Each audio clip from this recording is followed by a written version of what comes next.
Have you ever stared at a phone screen at 3 in the morning and felt your entire world shatter into a million pieces? I did. The soft blue glow of my wife Sarah's phone lit up her face as she slept, a peaceful smile on her lips. But the messages on that screen were anything but peaceful. They were a litany of betrayal, a secret history written in stolen moments and whispered lies. I saw his name, Mark, over and over. I saw pictures taken in hotel rooms I recognized, the Roosevelt in New Orleans, the place we'd celebrated our anniversary just months before. The air left my lungs. The floor felt like it was dropping out from under me. In that cold, quiet moment, I knew my life, the one I had carefully built for 15 years, was over. But a new, colder purpose began to form in the wreckage. I wouldn't just leave. I would burn her world to the ground, and I would wait until the perfect moment to light the match. If you genuinely enjoy our stories, please subscribe to the channel. Tell us where you're from and what time it is right now. It's always fascinating to know how far our story flows. Sarah became obsessed with her new running club in Dallas. She'd come home late, flushed and vibrant, smelling of expensive perfume, not sweat. She'd talk about her new personal bests, but her eyes would be distant, guarded. Then came the credit card bills. Dinners for two at Nick and Sam's Steakhouse on Maple Avenue. Charges I knew weren't with her girlfriends. When I asked, she'd laugh it off. It was a client dinner. Honey, you know how it is. She made me feel crazy, paranoid. The gaslighting was an art form. She'd touch my cheek, look me dead in the eye, and lie with a sincerity that could win awards. She became a stranger sleeping next to me, cold and untouchable. Her phone always face down, always on silent. The woman I loved had been replaced by a manipulative, arrogant imposter who thought I was a fool. The day I broke was a Tuesday. I'd followed a gut feeling and driven to the parking garage of the law firm where Mark, her running buddy, worked. I saw her car, a silver Lexus I'd bought her for her birthday. Parked next to his black BMW, I just sat there in my truck watching the entrance for 2 hours. My hands were shaking so hard I couldn't hold my coffee. I felt like a pathetic cliché, the cuckolded husband in a cheap detective novel. When they finally walked out together, he had his arm draped around her shoulder. She leaned into him, laughing at something he said, a laugh she hadn't given me in years. It was intimate. It was easy. It was everything we weren't anymore. I drove home in a blind rage, punching the steering wheel until my knuckles were raw and bloody. That night, I cried in the shower so she wouldn't hear me, the hot water mixing with the tears. The humiliation was a physical weight, pressing down on my chest until I could barely breathe. But as the water ran cold, something inside me shifted. The pain solidified into a diamond-hard resolve. I wasn't just going to leave her. I was going to dismantle her. I became a ghost in my own home, a smiling, supportive husband on the surface, but a meticulous strategist underneath.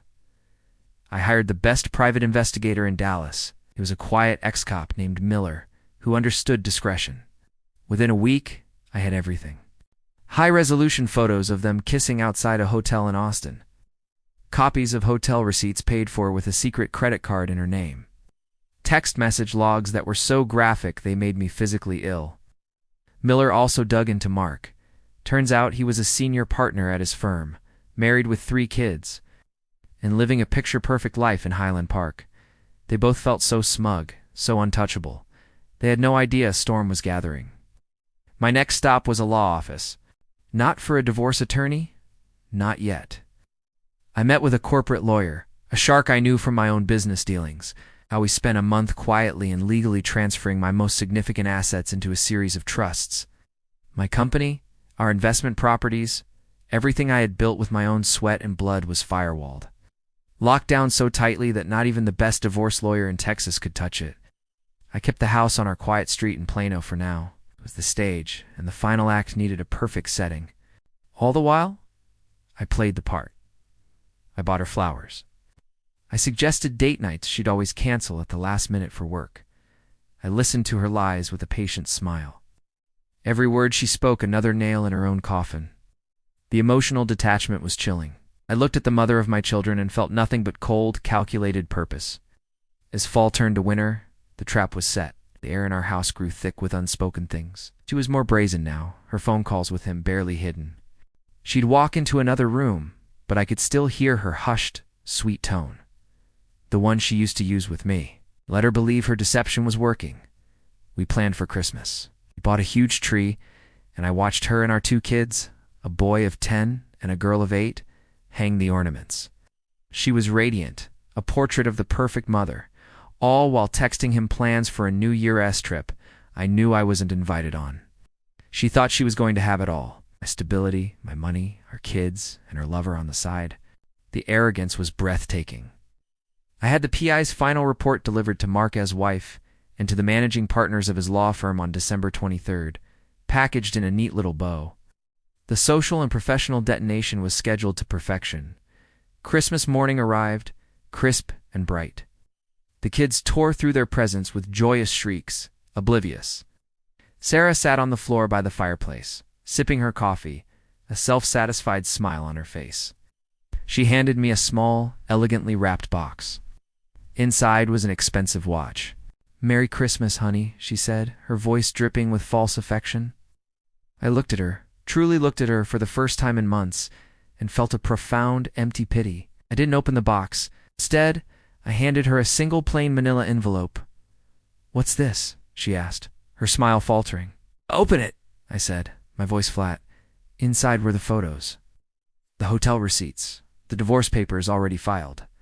Her face went from confusion to disbelief to sheer, unadulterated panic. Her skin turned a ghostly white. "What? What is this?" she stammered. Her phone buzzed on the table. Then it buzzed again and again. A flood of texts from her friends, her family. "Is this true?" Then a call from her mother, which she ignored. Her perfect world was imploding in real time. "The kids," I said calmly, nodding toward our son and daughter who were now looking at us with worried eyes. "I think it's time you tell them why Mommy's leaving." Her mouth opened, but no sound came out. Just a choked, guttural sob of a person who has just lost everything. She looked at me, her eyes begging, but the man she was looking at was already gone. I stood up, walked past the wreckage of our life scattered under the Christmas tree, and went to the kitchen to make my children breakfast. Her life was systematically and completely ruined.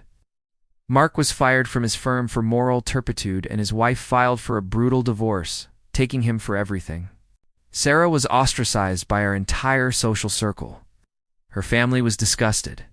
In the divorce, she got next to nothing. The court saw the evidence of infidelity, and the careful, legal wall I had built around my assets held firm.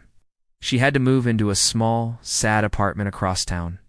The last time I saw her, she was getting into a beat-up old Honda, her face aged 10 years, the vibrant light in her eyes completely extinguished. There was no shouting, no final confrontation, just a quiet, haunting emptiness where a family used to be. The kids are with me, and we are slowly, painfully building something new. Some nights I still wake up at 3 in the morning, but the room is just dark and silent now. The end.